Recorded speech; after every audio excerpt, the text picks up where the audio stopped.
Hello, and a massive hello to everybody. How we all doing? Rocking and rolling in a free world. Hope everybody's having a great weekend wherever you are, whatever you may be doing.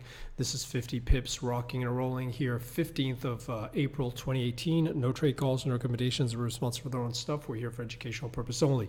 So what's going on? Well, the open is going to be fairly tricky to call. I think you can make a very, very good case for both an up open, a down open, or a sideways open. Now, I know that's not very useful, but that's just the way the cookie crumbles. So essentially, you could say, well, the strikes are done. Everybody was warned, so there was no real Russian, Iranian, whatever casualties. So it's done and dusted. No big deal. We'll have to see what happens, but effectively all the people bracing for uncertainty, possible Russians getting hit, retaliation, etc., have no reason to hold those hedges or those bearish bets on, so they're going to cover, and therefore we go higher.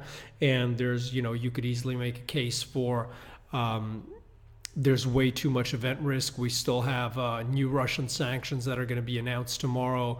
You don't know how this thing's going to end. It's very unlikely it'll just stay like this. So still heightened uncertainty. Stay bearish, sell the open. You can make, again, I don't think I don't have anything too interesting to add there, because you can make a pretty good case for either side. What I think will likely happen is probably, I don't know, sideways to up open, but ultimately still feel that there is, as we've been discussing on Twitter and on the blog on these updates, there's so much event risk, not only in terms of, more Russian sanctions to come, the whole situation in the Middle East, and basically, an awful lot of uncertainty across the board with tech, Facebook's issues. We'll have to see. I don't think Tesla's going to open too pretty tomorrow. So there's so much uncertainty around. So we think the base case is still, even though we can get some whippy moves, ultimately the path of least resistance is for it to resolve lower. Now, keep in mind, we've got earnings coming out, so there are going to be a lot of earnings. So that's going to be likely something to factor in. Choppy moves in the market. We'll have to see how the markets hold. But again, let's see what happens. It should be a decent week. There's fairly decent data flow every single day. We've also got the BONC, Bank of Canada, on deck with rate decisions, so we'll have to see what's going on. So in terms of the equities, again, you can make a case for either side. I think here, just technically, if you look at it, really, it's been trying to break out and it can't, but you have to also, acknowledge the fact that it is coiling higher. It is making higher highs, higher lows, higher lows, higher lows.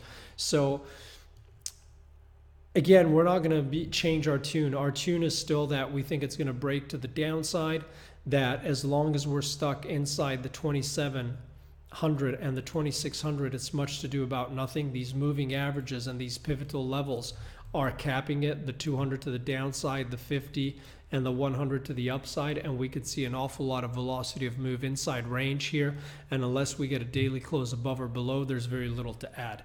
Now, again, if we get a daily close above the 27, we suspect you're going to see the market try to potentially squeeze aggressively, and the move back into the 2800s could be very, very aggressive. Equally, if we get a day close below the 26, we think the move all the way back down to 2450s could be extremely quick. A lot of people are going to be fighting around with a lot of different views. Personally, it doesn't look like this is a very healthy rally. You see, just decreasing volumes. It doesn't mean it can't go higher, but we always expect these moves, these ramp on descending volumes for the market to give them back quick. Now, it doesn't mean they have to give back from here. They could give back from here, but bottom line, on the downside, once we enter the low volume area, we expect it to go very, very quick through that area. Now, if you look at the that was the ES. If you look at the NASDAQ too, very, very similar kind of action, where it's a little bit slow in loading. We put this up on the blog, right, and on Twitter when everybody's getting very excited. We said, if anything, this is a sell zone resistance here. You've got this 50 and this 100. And we don't understand why anybody would have wanted to go aggressively long into the weekend. So I think even though similar to the ES, it's making all these higher lows and pressing here, I think there have been a lot of nice scalp opportunities to the downside, opportunity to try and initiate shorts if you're not already holding shorts off this initial trigger. But again, we'll have to see what happens. But you can see even here, this grind is on descending volume too. So nothing much has changed. We'll just have to see what's going on here. Now, speaking of a lot of potential event risk on earnings, what you want to watch is how price holds through the earnings, right?